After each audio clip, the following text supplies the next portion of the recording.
Being at this show, I think, audience measurement's a big challenge right now. And people are trying to figure out how to look at audience measurement in general, but in particular, even in streaming, how they look at audience measurement. And so the irony is, Conviva's been doing audience measurement for 15 years in streaming. We just happened to start the company doing quality of experience. So as people were putting video on the internet, it was all about how are people watching it, and was it buffering, was it clear, was it loading, all the quality issues.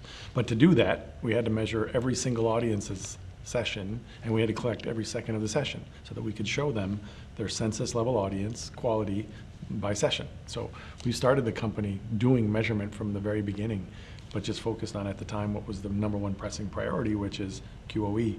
And now, that same technology, that same capability, even in almost every case, that same session level data can now be applied to an audience measurement business model. But the technology and what we do is the same. Great. Now, you guys use the term underfoot to describe Conviva's technical footprint and its position in the market. What do you mean by that phrase, and how did you achieve that position? So, being that we've been doing this for 14 years, and we started with QoE, every publisher that was going to put video on the internet needed to have a good quality experience. And so there was only one company that did quality of experience, and that was Conviva. So they deployed Conviva's sensors to measure the quality of experience. Over the 14 years, we've now been distributed to 5 billion sensors around the world across the premium inventory, across premium publishers. Again, focused totally on the quality of experience of the content. So now that same sensor opens up and now starts to collect things around content, ads, and ultimately an ID. Now it's servicing a different group in the publisher, but the sensor and the platform is already underfoot, and it's been there for 14 years measuring everything that they've been wanting to see, but now it's all about audience measurement for us.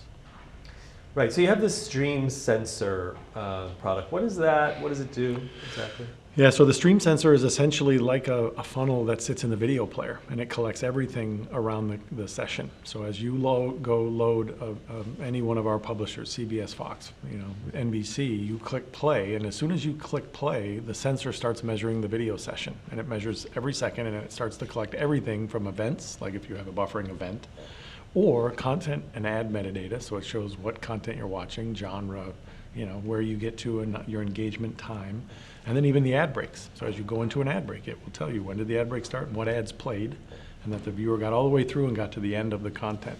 So that's stream sensor is collecting everything as it relates to the stream. And you then have to go clean and normalize all that data.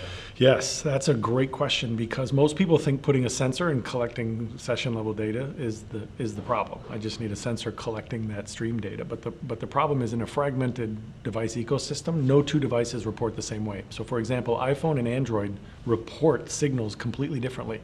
Every device in the video ecosystem is not made the same. Every application that sits on each fragmented device is not made the same.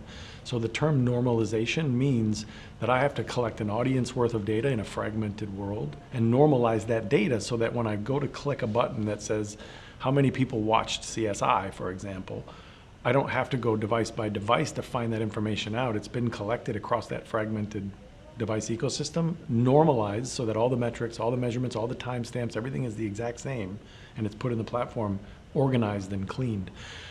That's a really hard problem. Matter of fact, there's only one Conviva today because we solved the collect, clean, and normalize of data. I'm a continuous measurement technology. I just so happen to be focused on video. But the problem of cleaning and normalizing data is a big problem, and collection methodology and the technology you use to measure actually determines how clean and normalized that data is. And so Conviva's invested a tremendous amount of money in not just being able to measure session level data across TV scale census level audiences, but I do it in a very clean, normalized way so that anyone who deploys Conviva, any publisher across the entire supply side, whether it's NBC and Peacock loading Yellowstone, or CBS and CSI, that data is collected, cleaned, and normalized the exact same way. It's not unique to a publisher, it's not unique to a device. The supply side now has a measurement standard, and that standard is a clean, normalized data structure that Conviva's solved for. And how do you handle privacy? Well, because we sit in the app and we sit with the sensor in the application, and the publishers get permission. Obviously, anytime you collect you click play on a video asset, you're giving the publisher permission to start collecting. Now, you can opt out if you want, and there are publishers that will opt out, but all the data privacy rules and regulations that the publishers get from their viewers, I don't own the data, so the publishers own the data. So as anybody comes in through the app, all of my data is privacy compliant. I don't go direct to a consumer. I don't do anything with data that is not outside of the publisher's ownership right of that data. The second piece is, as people look at data privacy on devices, because I'm session level, and as I collect IP address, device ID, and app ID in the same session, any one of those variables can drop out. So if somebody says, hey, IP addresses are going away, that's okay. I still have an app ID, and I still have a device ID, and I can still geolocate.